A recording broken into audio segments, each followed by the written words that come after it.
महाराज जी ने आपको काम सौंपा है कि क्या काम करना। सबसे पहले संगत को सूचना देना है, सबसे पहले, है ना।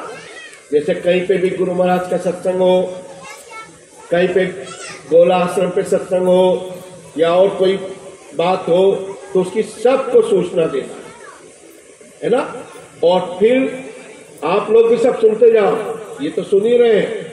आपको क्या करना है, मान लो एक चूक गए तो आप तो अपने पास दिमाग में बात रखोगे कि हम कैसे बचेंगे, है ना। तो सबसे पहले सूचना मिल जाए। तो ये जो जिम्मेदार बने हैं 10 घर पे एक, तो आप लोग भी इनसे पूछा करो कि भैया गुरु महाराज का क्या नया आदेश आया, जरा हमको बताओ। इनसे पूछा करो, है ना। इनको काम सौंपा है। तो दूसरा काम, एक काम तो सूचना देना। जब तक सूचना नहीं होगी काम नहीं बनेगा, है ना। फिर सब नए लोगों को सत्संग में ले जाना, सदगुरु के सत्संग सुनाना, नामदान दिलाना, है ना। और ये भी नहीं कि नामदान देने वाला जाने और नामदान लेने वाला जाने, ये गलती नहीं करना है। जिसको ले जाओ उनको बाद में फिर बिठा के समझाना भी है। कैसे समझाना वो भी समझ लो। तो सबसे पहले काम एक सूचना, दूसरा काम सत्संग में सबको ले जाना और सत्संग सुनाना, नामदान दिलवाना। अब जब सत्संग सुनने जाओगे तो बाबा उमाकांत महाराज जी ने कहा है कि अपने साथ कुछ सामान लेके जाना। क्या लेके जाना है? मोम जामा लेके जाना है। क्या लेके जाना है? आप लोग भी ध्यान से सुनो। जब भी सत्संग में जाया करो तो मोम जामा छोटा सा लेके जाया करो कि जरूरत पड़े तो उसको बिछा लिया। ये नहीं बिछा तो अपना बिछा लिया, बैठ गए, सो गए। मान लो बारिश आ गई तो फट से उठाया, हमने उसको ओढ़ लिया, तो गीले होने से तो बचोगे। अगर मोम जामा पन्नी होगी तो बचोगे कि नहीं बचोगे? जमीन से बचोगे, पानी से बचोगे। तो एक तो ये लेके जाना। अगर बारिश हो गई या भंडारे में देर हो गई या भंडारे में भोजन खत्म हो गया तो क्या भूखे मरोगे? इसलिए गुरु महाराज ने कहा है कि जब साथ में जाओ अपने साथ में कुछ ना कुछ सूखा सामान लेके जाना चाहिए। जैसे चना है, सेव परमल है, सत्तू है, कुछ भी लेके जाओ, अपने पास होना चाहिए। टेम बेटम अपन उसको खा सके। और एक पानी की बोतल होना चाहिए जिससे पानी पी सके, ठीक है ना। तीसरी बात कि जब भी सत्संग में जाओ तो सोने की रकम पहन के नहीं जाना। क्या नहीं जाना है? सोने की रकम पहन के नहीं जाना है। चाहे मंगलसूत्र हो, हार हो, और भी कोई सोने का सामान हो, चांदी का हो, उसको पहन के नहीं जाना, है ना। हम सत्संग में जा रहे हैं, कोई शादी ब्याह में तो जा नहीं रहे, है ना। तो हमको भगवान को पाना है तो दीन बन के जाना है ना। और पैसा इतना ले जाना है कि कोई जेब नहीं कटे और संभाल के रखना है। नहीं तो जेब में, पर्स में अच्छे नोट रखे 500-500 के, सबको बता रहे हो तो फट से जेब काट लेगा। काट लेगा कि नहीं काट लेगा? आप नहाते रहोगे, आपके कपड़े रखे ने, फट से बटुआ पार, कपड़े ही पार हो जाएंगे। तो होशियारी के साथ में, है ना। अब क्या करना है? अब जहां पे सत्संग में जाओगे, जैसे अभी आज सत्संग हो रहा है, तो इसको तो चाहिए ना। ये तो मिल गई आत्मा की खुराक, सदगुरु से मिल जाएगी सत्संग में आत्मा की खुराक। अब 2 घंटे 3 घंटे बैठे रहोगे तो इस पेट में तो कुतिया भूखेगी ना, कि नहीं भूखेगी? तो इसमें भोजन चाहिए कि नहीं चाहिए? तो भोजन कैसे बनेगा? ये जितनी बहनें हैं सब चुटकी सेवा निकाले अपने घर। हर सत्संगी बहनें अपने घर चुटकी सेवा निकाले।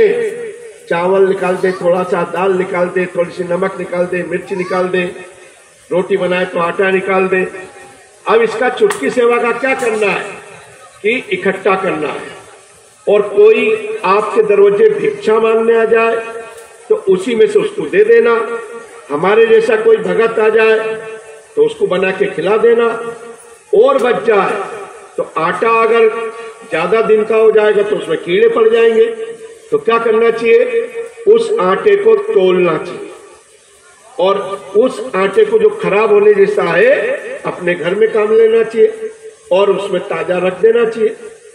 अब उस सामान को, चावल को, दाल को, नमक को, मिर्ची को, आटे को क्या करना है, जब भी सत्संग हो, जहां भी बड़ा सत्संग होता है तो वहां पे ले जाओ, जहां भंडारा बनता है। जैसे आपके गोला आश्रम पे सत्संग होता है तो वहां भंडारा बनता है कि नहीं बनता, तो चुटकी सेवा ले जाओ। जैसे आज यहाँ पे सत्संग हो रहा तो चुटकी सेवा यहाँ ले आओ, तो उससे भंडारा बनेगा।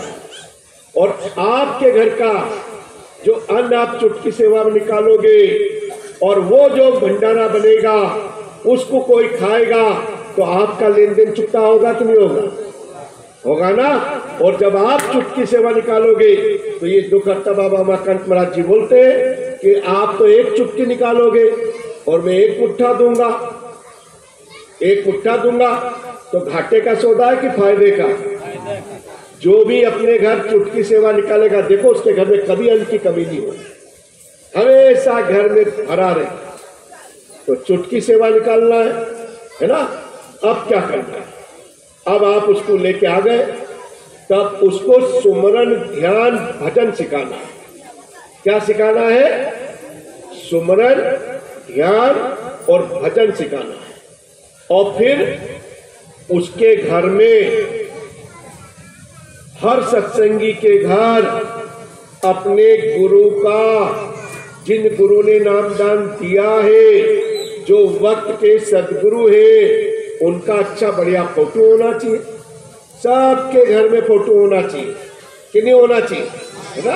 अरे जिस गुरु ने हमको नामदान दिया, जिस गुरु ने हमारे घर में सारा धन दौलत दिया, जो गुरु हमको भगवान के दर्शन करा रहे हैं, उन महापुरुष का अगर फोटो नहीं रहेगा तो फिर अच्छी बात है क्या। तो सबके घर अच्छा बढ़िया तो करता बाबा उमाकांत महाराज जी का फोटो अच्छे फ्रेम में लगा हुआ होना चाहिए।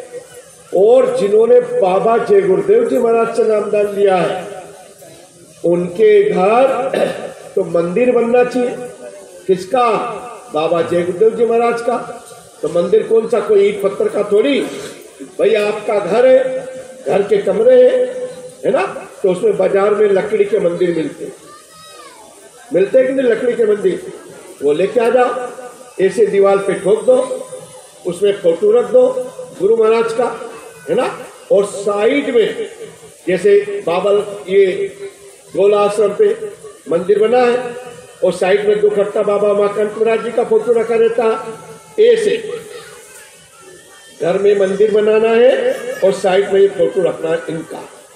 अब मंदिर बनाओगे, अपने गुरु का स्थान अपने घर में दोगे, तो गुरु महाराज क्या कहते थे कि या तो मुझे अपना बेटा बना लो या अपने पिता बना लो। तो हमको अपने गुरु को क्या बनाना चाहिए, बेटा की पिता, पिता। तो अपने पिताजी अपने घर में रहेंगे तो क्या अपन अपने पिताजी को भूखा रखेंगे, बोलो, अरे भूखा रखेंगे। तो जैसे हम खाते हैं जितनी बार खाना बना के, तो उतनी बार अपने पिता को भी खिलाना है। तो कैसे खिलाना है, खाना जब बने घर में, है ना, तो एक थाली में लाना है, ठंडा करके लाना है, गरम गरम नहीं लाना है, गरम गरम नहीं। तो दक्षिण में तुमकुर जिले में एक बहन थी, उसने अपने गुरु का स्थान बनाया दुखहर्ता बाबा उमाकांत महाराज जी का, तो वो रोज भोग लगाती थी और वहीं पे बैठ के साधन भजन करती थी। तो एक दिन बाबा उमाकांत महाराज जी आ गए, सट से खड़े हो गए। तो वो बहन खड़ी हुई और चरणों में गिरी। तब ये दुखहर्ता बाबा उमाकांत महाराज जी क्या बोलते हैं, अरे बच्ची, खाना तो आप बहुत अच्छा बनाती हो, बहुत स्वादिष्ट खाना बनाती हो, परंतु बच्ची गरम गरम खिलाती हो। क्या खिलाती हो? गरम गरम, तो ये मुंह जलता है ना। और फिर मिर्ची भी ज्यादा डालती हो, तीखा, तो पेट में जलन भी होती है। कुछ मीठा भी नहीं बनाती हो, तो फिर गुरु ने कहा है ना कि बहुत गरम गरम खिलाती हो बच्ची, मुंह जलता है और पेट में जलन भी होती, चरखा बनाती, कोई मीठा नहीं बनाती। और ऐसे सिर पे हाथ रखा और गायब हो गया।